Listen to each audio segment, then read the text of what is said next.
Okay, let's do this real quick. 12, 13, one of the two. Reading spots. Okay, so first, I'm assuming we're supposed to read the whole chapter because I know it says like 9 to 45, but it just stopped at Jose. So I read like the two after that. I read to page 45, and that's what I got. So here's my little spill about this. I'm crossing my fingers it makes it to 15 minutes. So, okay. I liked how there is, in some form or fashion, with everything, just like a pure utopian. And I kind of like this idea of utopian performatives that we are talking about right now. And when I think of utopia, I think of The Giver. For some reason, I think of that book and that movie because they're basically living in a utopian society where everything is perfect. There's no harm, everything is perfect. But reading this stuff, it also gave the idea like there are negative utopians or unhappy utopians, because if utopia is a performative that means non-existent, then it can't be successful and it can't be failed, so it has to be happy or unhappy.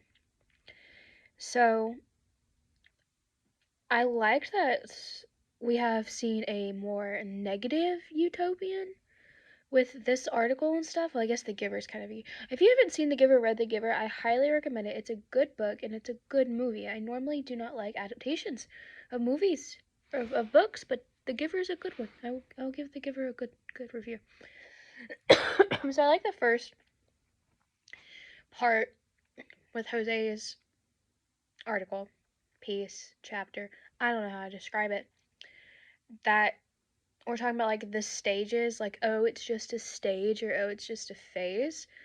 And I think that's a very like human way to connect to a whole lot of readers, because there always was like everybody has heard that from their like parent or guardian, like, oh, it's just a phase, oh, it's just a stage.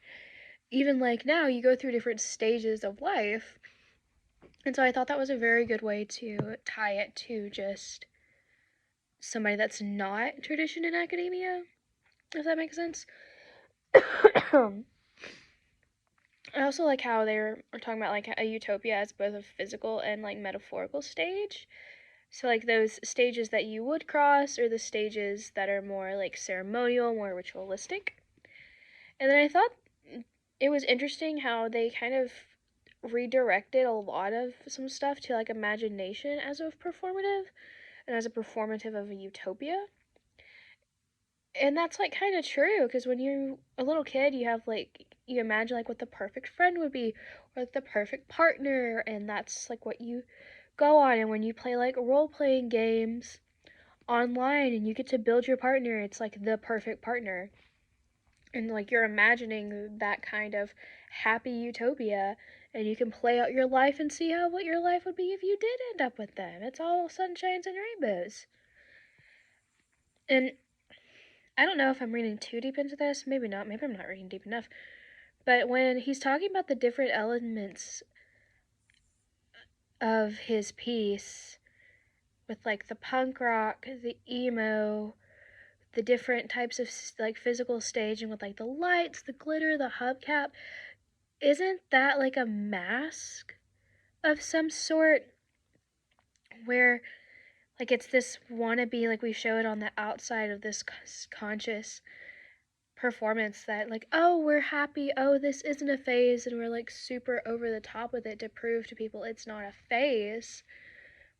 And then sometimes it goes to be a phase, and then sometimes it doesn't, like, but we go over the top to prove to people that this is who we are and we're not changing.